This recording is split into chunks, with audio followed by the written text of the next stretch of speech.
उस समय यही जो सतपाल सत्ती जी हैं, ये जो है उसमें सीपीएस रहे। एक तरफ इसका स्वाद उठा चुके सीपीएस का और दूसरी तरफ कहते खट्टा है। ये कैसे चलेगा? मतलब जनता को गुमराह नहीं किया जाना चाहिए। जयराम ठाकुर ही तो ये जो है इस जो है षड्यंत्र के मुखिया है, जिनके नेतृत्व में एक अलोकतांत्रिक काम हो रहा है।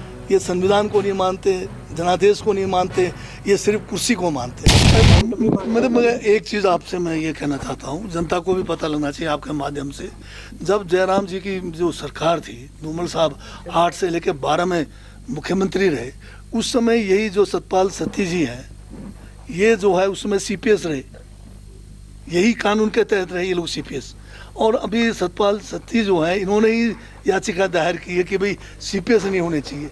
अब बताइए, दो किस्म की बातें करते हैं, इनका मुखौटा, इनका चल चरित्र में फर्क है। इसी कानून के तहत इन्होंने सीपीएस का फायदा उठाया और अभी ये लोग कोर्ट में गए। अब कोर्ट में क्या हो जाएगा? ठीक है, कोर्ट का कुछ भी फैसला है, पर जयराम जी तो कोर्ट के फैसले से पहले ज्ञानी बन गए। वो कहते हैं कि ये तो उड़ेंगे। कंटेम्प्ट है सर। तो अगर उनके स्टेटमेंट को चेक करना पड़ेगा। अगर उन्होंने कोई इस किस्म की बात की तो कंटेम्प्ट भी उनके खिलाफ लगेगा। पर यह बात है कि एक तरफ इसका स्वाद उठा चुके सीपीएस का और दूसरी तरफ कहते खट्टा है। ये कैसे चलेगा? मतलब जनता को गुमराह नहीं किया जाना चाहिए। अभी फैसला आएगा, देखते हैं उस फैसले के बाद क्या होगा। पर इतना है कि सीपीएस जो है एक कानून के तहत बना है और सीपीएस का जो पोस्ट है अभी का नहीं है, 1971 का जो हमारा कानून बना हुआ है उसमें ऑफिस ऑफ प्रॉफिट से एग्जम्प्ट है, कुछ नहीं होगा।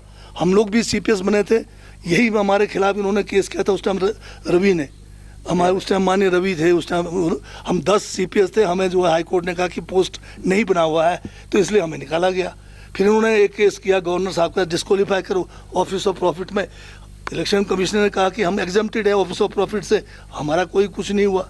तो ये जो है अलग अलग बातें करके लोगों को गुमराह करके 5 साल निकालना चाहते, काम करने देना नहीं चाहते। तो ये जो है दरवाजा भी खुला। अगर जयराम ठाकुर ही तो ये जो है इस जो है षड्यंत्र के मुखिया है, जिनके नेतृत्व में एक अलोकतांत्रिक काम हो रहा है।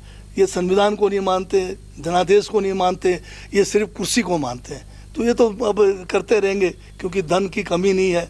जो चंदा इन्होंने लूटा हुआ है उसको कहीं ना कहीं तो फेंकना है। तो ये लोकतंत्र में तो विश्वास है नहीं, कुर्सी तंत्र और ये जो धन बल में इनका विश्वास है। तो जयराम जी को करने दीजिए, पर जनता ने बता दिया कि ये धागी और बिके हुए नहीं चलेंगे।